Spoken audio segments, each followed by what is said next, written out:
just could not discuss the details, but we were able to cover a lot of matters, and I have to appear again for the last time because I'm given my last date to wrap up my cross-examination. And after that, the other lawyers were likewise would be given the chance to cross-examine alias Amanda. Kailan po yun, sir?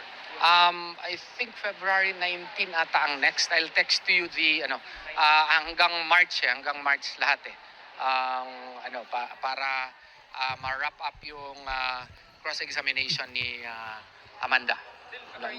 Alias Amanda. In connection pa rin sa bail, no? Yes. How is it so far tinatakbo ng bail petition? So far, sa tingin namin, medyo maganda naman. And we are hoping na through this, the judge would be able to find out that the evidence of guilt is not strong against my client. That's only up to that point that I can disclose to you. Sir, kamusta po lagay ni Pastor, sir? Hindi siya naka-attend ulit, ano? Hindi rin. Anong tawag ito? Videocon siya. And then, but may order na po na i-require daw siya transfer or ibalik sa Pasig City Jail by February 12 po. By February 12. But we are filing a motion soonest. As to what that motion is, I cannot disclose yet. Pero sir, ang lagay niya, getting better siya than the last time. Medyo nag-recover siya, pero I have yet to talk to the doctors in order to determine his exact condition. Kasi Davao kasi ako, and then ngayong gabi naman I have to fly back again to Davao. I did not have the chance to meet him.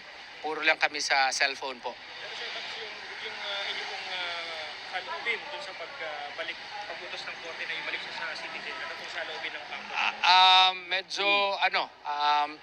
Hindi kami masyado happy dun. Kasi meron kaming ibang pong motion na ipa-file naman that would be based on his condition and his unique circumstance as a person. No? Yun ang aming ipa-file na motion. Okay, so for sa condition na sir, getting better na wala nang ubo, may konti, tinitreat? Meron pa rin. Tinitreat pa rin siya ngayon eh. But he is getting, compared to last time, medyo okay siya ngayon kesa doon sa last time, but not totally healed yet. Oh, nasan may part na po? Yes, sir. Sir, campaign na season na next, campaign period na next week. Yes.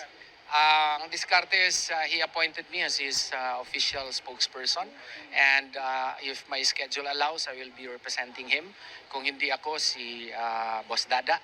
Oo. So, yun po ang mangyayari. We have to, be adjustable, no, so that we can respond to the needs of the campaign, and so that we can be able to communicate to the people the stands as well as the program of actions of Pastor Apollo Sikibuloy once he is in the Senate already.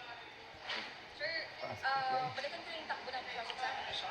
Yes. Mas tumas ba yung kumpiyansa natin, yung pag-asa natin na mag-graduate po yan?